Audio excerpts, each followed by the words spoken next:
گفتگو کا آغاز کر رہا ہوں۔ اصحال ثواب، دعا، قرآن کریم کی جو آیت میں نے پڑھی ہے، فرمایا والذین جاءوا من بعدہم، اس کے بعد جو لوگ آئے، یہ قرآن کہہ رہا ہے، یقولون، وہ کہتے ہیں، ربنا اغفر لنا، اے اللہ ہماری مغفرت فرما۔ آپ سب کہہ دیں آمین، زور سے کہہ دیں آمین۔ بندے کہتے ہیں ربنا اغفر لنا، اے اللہ ہماری بخشش فرما، وَلِإِخْوَانِنَا الَّذِينَ سَبَقُونَا بِالْإِيمَانِ، ہمارے ان بھائیوں کی بخشش فرما جو صاحب ایمان ہم سے پہلے دنیا سے چلے گئے۔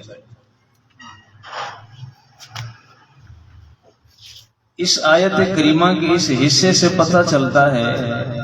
کہ اللہ پاک نے باقاعدہ قرآن کریم کے اندر یہ اعلان کیا ہے اور صاحب ایمان لوگوں کو اس بات کی ترغیب دلائی ہے کہ اپنے لیے بھی دعا کریں، اپنے مرحوم مسلمانوں کے لیے بھی دعا کریں۔ جب اللہ نے ترغیب ارشاد فرمائی تو اس کا مطلب کیا ہوا؟ مطلب یہ ہوا کہ اپنے لیے دعا کریں، اللہ وہ بھی قبول فرماتا ہے، اپنے مرحوم مسلمان بھائیوں کے لیے دعا کریں، اللہ وہ بھی قبول فرماتا ہے۔ حضرت امام حسن بصری رحمت اللہ تعالی علیہ، آپ کے پاس ایک عورت آئی، کہنے لگی کہ میری ایک جوان بیٹی تھی، وہ فوت ہو گئی، مجھے اس کا بڑا درد ہے، بڑی تکلیف ہے، میری بڑی محبت تھی اس کے ساتھ، اب میرا دل کرتا ہے کہ وہ خواب میں میرے پاس آئے، مجھے ملے، آپ کوئی وظیفہ بتا دیں تاکہ میں وہ وظیفہ کروں تو وہ میری بیٹی مجھے خواب میں ملے۔ حضرت صاحب نے وظیفہ بتا دیا، اس نے وہ پڑھا، رات کو وہ بیٹی خواب کے اندر آ گئی، لیکن جب خواب میں آئی، نظر آئی تو وہ بڑی عجیب حالت میں، اس نے جہنمی لباس پہنا ہوا ہے،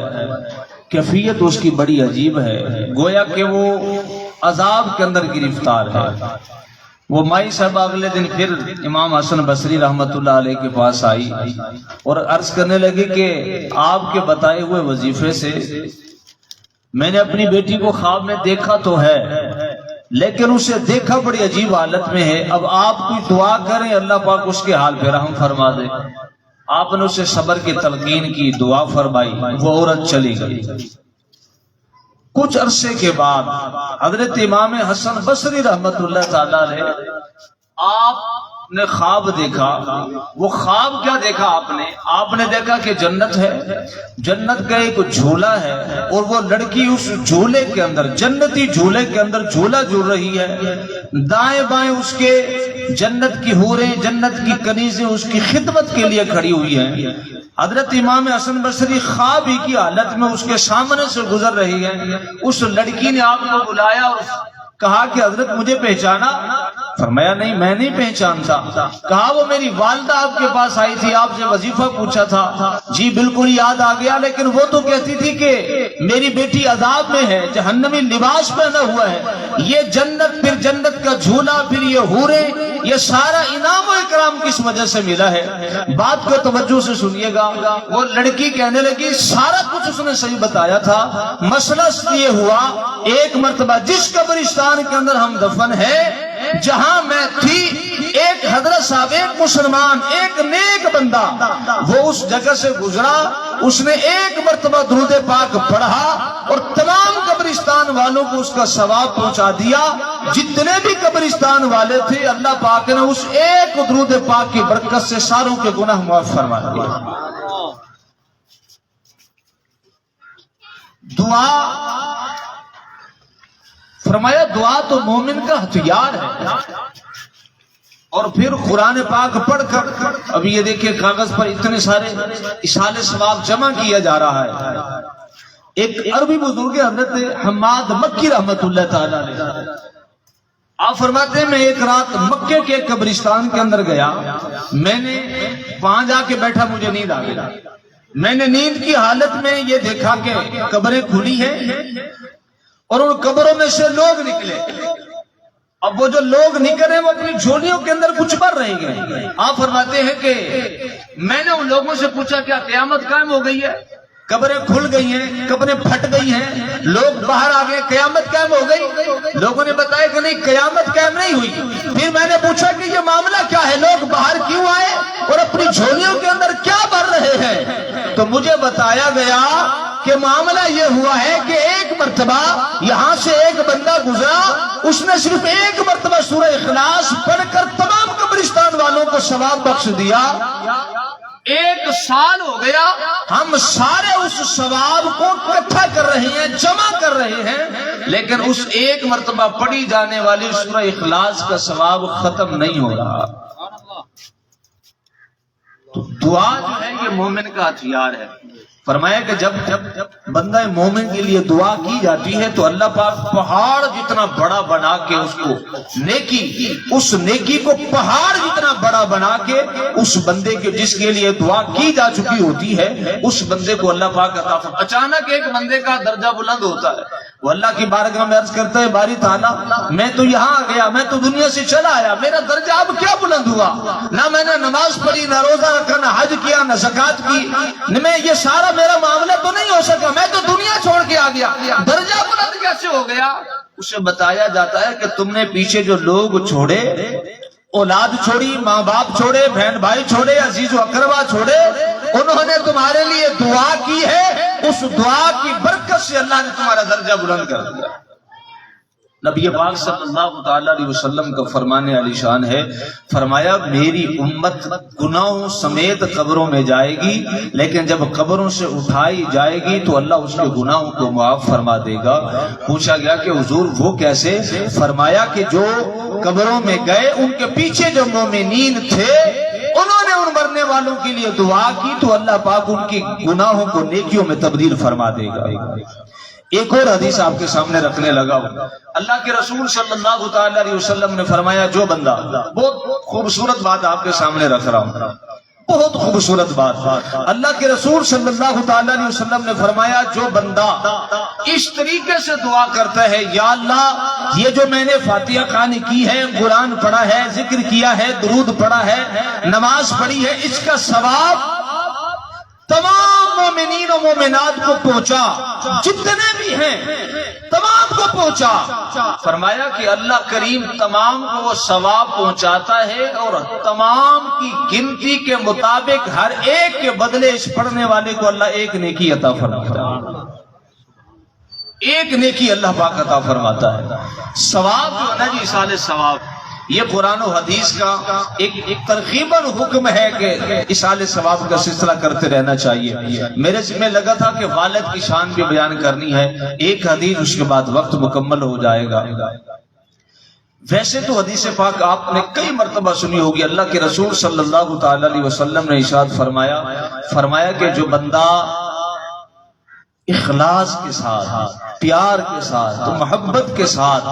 ایک مرتبہ اپنے والدین کی زیارت کرتا ہے اللہ کریم مقبول حج کا ثواب عطا فرماتا ہے۔ اب اگر اس کو بات کو تھوڑا سا لمبا کریں تو آپ سوچیں کہ آج کے دور میں غریب بندہ تو خواہش ہی رکھ سکتا ہے نا کہ میں حج کر لوں، امیر کے لیے آسان نہیں ہے، تو غریب بندہ تو خالی حسرت ہی کر سکتا ہے، لیکن غریب کے لیے بھی غریب پرور آقا صلی اللہ تعالی علیہ وسلم نے کتنا خوبصورت نسخہ دیا۔ فرمایا جو اخلاص کے ساتھ، پیار کے ساتھ ماں یا باپ کسی کے چہرے کو ایک مرتبہ دیکھتا ہے تو اللہ اسے ایک مقبول حج کا ثواب عطا فرماتا ہے۔ اچھا پھر یہ حدیث لمبی ہے، صحابہ بڑے سمجھدار تھے، بڑے عقل مند، بڑے دانا تھے، صحابی جو تھے انہوں نے عرض کیا رسول اللہ صلی اللہ علیہ وسلم اگر کوئی بندہ ایک دن میں 1000 مرتبہ دیکھ لے 100 مرتبہ دیکھ لے، فرمایا جتنی مرتبہ کوئی دیکھے گا ہر مرتبہ اسے مقبول حج کا ثواب عطا کیا جائے گا۔ پھر اگلا سوال ہوا، یا رسول اللہ صلی اللہ علیہ وسلم کسی کے ماں باپ دنیا سے چلے گئے، اب وہ چاہتا ہے میں ماں باپ کی زیارت کروں، حج کا ثواب کماؤں، اب وہ کیا کرے؟ حسرت تو ہے دل میں، ارمان تو ہے، ماں باپ دنیا میں نہیں، اب کیا کرے؟ فرمایا جو بندہ اخلاص اور پیار کے ساتھ ماں باپ کی قبر کی زیارت کرے گا اللہ اسے بھی مقبول حج کا ثواب عطا فرمائے گا۔ حدیث سنیے، بات ختم۔ ایک نوجوان نبی پاک صلی اللہ تعالی علیہ وسلم کی خدمت میں حاضر ہوا اور کہا کہ حضور، شکایت کی اس نے اپنے والد کی نا حضور کی بارگاہ میں، کہنے لگا کہ حضور میں کماتا ہوں، میرا والد میرے پیسے کو خرچ کر دیتا ہے۔ نبی پاک صلی اللہ تعالی علیہ وسلم نے اسے بلایا، چونکہ وہ جو عرب کے لوگ تھے نا جی، وہ شعر و شاعری کے بڑے ماہر تھے، ان کی گھٹی میں تھا، یعنی بچہ جب بولنے کے قابل ہوتا تھا تو وہ سب سے پہلا جب کلام کرتا تھا نا وہ شعر و شاعری کا اندر ہی کرتا تھا۔ اس طریقے سے ان کے اندر یعنی شعر و شاعری کا سلسلہ تھا، تو وہ لوگ شعر پڑھتے تھے۔ اب حضور کے سامنے اس بندے نے شکایت کی کہ میرا والد میرا پیسہ خرچ کر دیتا ہے، میں کماتا ہوں میرا والد خرچ کر دیتا ہے۔ نبی پاک علیہ الصلوۃ والسلام نے فرمایا کہ اپنے باپ کو بلا کے لیا۔ اب وہ بلانے کے لیے گیا، اس نے کہا جی آپ کو حضور بلاتے ہیں، بھی کیوں بلاتے ہیں؟ کہا جی میں نے شکوہ کیا ہے، میں نے شکایت کی ہے حضور کی بارگاہ میں۔ اب اس بندے نے، سنیے گا بڑی محبت کے ساتھ، اس بندے نے، چونکہ یہ بندہ شاعر تھا صحابی رسول، اس نے دل ہی دل کے اندر نہ چند اشعار پڑھے، دل ہی دل کے اندر، ابھی زبان پہ نہیں آئے، دل ہی دل کے اندر چند اشعار پڑھے۔ بارگاہ رسالت میں حاضر ہو گیا، اتنے میں جبریل آ گئے، عرض کرتے ہیں یا رسول اللہ صلی اللہ علیہ وسلم اللہ آپ کو سلام ارشاد فرماتا ہے، اللہ فرماتا ہے یہ جو غلام آپ کا بوڑھا صحابی جو آپ کا آ رہا ہے نا، جس کی شکایت پہنچی ہے، اس کی بات بعد میں سننا، پہلے اس نے جو دل کے اندر شعر پڑے ہیں نا ذرا اس کو سن لینا کہ یہ کیا کہنا چاہتا تھا۔ حضور نے اس سے پوچھا تو اس نے عرض کی یا رسول اللہ صلی اللہ علیہ وسلم میں دل میں سوچ رہا تھا، اس کا ترجمہ اتنا دردناک ہے، وہ جو عربی کے الفاظ ہے اتنا دردناک ہے کہ نبی پاک صلی اللہ تعالی علیہ وسلم سن رہے تھے اور رو رہے تھے، یعنی کوئی بندہ اس کا ترجمہ نہیں بیان کر سکتا کہ حضور کی اس وقت کیفیت کیا تھی۔ وہ کہتے ہیں یا رسول اللہ میں دل میں سوچ رہا تھا کہ ایک وقت تھا میری شادی ہوئی تھی، میں نے اللہ سے دعا کی اللہ مجھے اولاد عطا کر دے، منتیں کی، ترلے مارے ہیں جی، سجدے کی اللہ کی بارگاہ میں اللہ مجھے اولاد دے دے، اللہ مجھے اولاد دے دے۔ پھر جب یہ پیدا ہو گیا اللہ نے اولاد دے دی، ہم اپنی خواہشیں بھول گئے، ہمیں اب اس کی خواہشوں کی پرواہ ہو گئی، ہمیں اپنے سونے کی پرواہ نہیں تھی، اس کے سونے کی پرواہ ہوئی، اپنی صحت کا کبھی نہیں سوچا، اس کی صحت کی پرواہ ہو گئی، اپنا خیال نہیں کیا، اس کا خیال کیا، میں نے ڈبل ٹائم لگایا، نوکری ملازمت کی تاکہ میرے بچے کی کسی چیز میں کمی نہ رہ جائے۔ یہ آج سے یہ جوان ہوتا گیا، ہم بوڑھے ہوتے گئے۔ کتنے دردناک جملے ہیں یہ آہستہ آہستہ جوان ہوتا گیا، یا رسول اللہ ہم بوڑھے ہوتے گئے، اس کی ہڈیوں میں طاقت آتی گئی، ہماری ہڈیاں کمزور ہوتی گئی، اس کی کمر جوان ہو گئی، اس کا سینہ چوڑا ہو گیا، ہماری کمر جھک گئی۔ اب ہمیں انتظار تھا ہمارا بیٹا جوان ہو گیا ہے، اب یہ کمائے گا، ہمیں زندگی کا سکھ ملے گا۔ آج جب اس نے آپ کی بارگاہ میں میری شکایت کی ہے تو اندر سے میرا سینہ پھٹ گیا، اس وقت کے لیے اسے جوان کیا تھا، یہ اب ہماری شکایتیں کرے گا، ابا یہ کیا کر رہا ہے، ابا تجھے تو پتہ ہی نہیں ہے کسی چیز کا۔ اس لیے قرآن نے کہا وَقَضَىٰ رَبُّكَ أَلَّا تَعْبُدُوا إِلَّا إِيَّاهُ وَبِالْوَالِدَيْنِ إِحْسَانًا إِمَّا يَبْلُغَنَّ عِندَكَ الْكِبَرَ أَحَدُهُمَا أَوْ كِلَاهُمَا فَلَا تَقُل لَّهُمَا اُف، فرمایا کہ انہیں اف تک نہیں کرنا، اف تک نہیں کرنا۔ حضرت امام حسن رضی اللہ تعالیٰ عنہ، آپ نے نہ کبھی اپنی والدہ سیدہ فاطمہ الزہرا رضی اللہ تعالیٰ عنہ کے پاس بیٹھ کر کھانا نہیں کھایا۔ ایک مرتبہ بی بی صاحبہ خود ہی بولی بیٹا کیا بات ہے، میری خواہش ہے، میری تمنا ہے میرا بیٹا میرے ساتھ بیٹھ کر کھانا کھائے، تو میرے ساتھ بیٹھ کے کھانا نہیں کھاتا، وجہ عرض کرنے کہ امی جان میرا دل بھی کرتا ہے میں آپ کے ساتھ بیٹھ کے کھانا کھاؤں، ایک ہی دسترخوان پہ ہم بیٹھے میرا دل کرتا ہے، لیکن میں اس بات سے ڈر جاتا ہوں کہیں ایسا نہ ہو کہ کسی گوشت کی بوٹی کی طرف، کسی لقمے کی طرف میری توجہ جائے یا میں ہاتھ بڑھاؤں اور آپ کی توجہ ادھر ہو، کہیں ایسا نہ ہو کہ مجھ سے یہ بے ادبی ہو جائے، اس بے ادبی سے ڈرتے ہوئے آپ کے ساتھ بیٹھ کے کھانا نہیں کھاتا۔ امام محمد رحمت اللہ تعالی علیہ آپ فرماتے ہیں کہ جو بندہ اپنے باپ کے سامنے سینہ چوڑا کر کے آنکھیں ملا کے بات کرتا ہے یہ ادب نہیں ہے، بے ادبی ہے، بے ادبی ہے۔ رسول کریم صلی اللہ تعالی علیہ وسلم کے پاس ایک شخص آیا، عرض کی یا رسول اللہ میں کعبے میں تھا، میں نے منت مانی تھی کہ میرا فلانا کام ہو جائے تو میں کعبے کی چوکھٹ کو بوسہ دوں گا۔ اب ہم مکے سے مدینے آ گئے، میرے والدین بھی انتقال کر گئے ہیں، ہم یہاں آ گئے ہیں، اب میرے پاس اتنا مال و دولت نہیں ہے کہ میں یہاں سے مکے چلا جاؤں، اب مجھے بتائیں کہ میں کیا کروں؟ نبی پاک صلی اللہ تعالی علیہ وسلم نے فرمایا تمہارے والدین کی قبریں موجود ہیں؟ حضور مجھے یاد ہی نہیں ہے میرے ماں باپ کی قبریں کہاں ہیں۔ فرمایا زمین پہ 2 لکیریں مارو،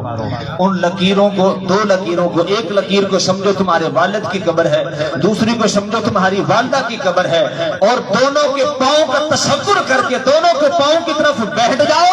اور پھر وہاں ان کے پاؤں کا بوسہ لو،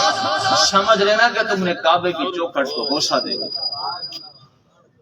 اس سے بڑا مقام ماں باپ کا اور کیا ہو سکتا ہے کہ جن کی قبروں کے پتہ نہ ہو، خالی لکیریں مارے بندہ زمین پر، نشانوں کا تصور بنا کر، قدموں کا تصور بنا کر بوسہ دے،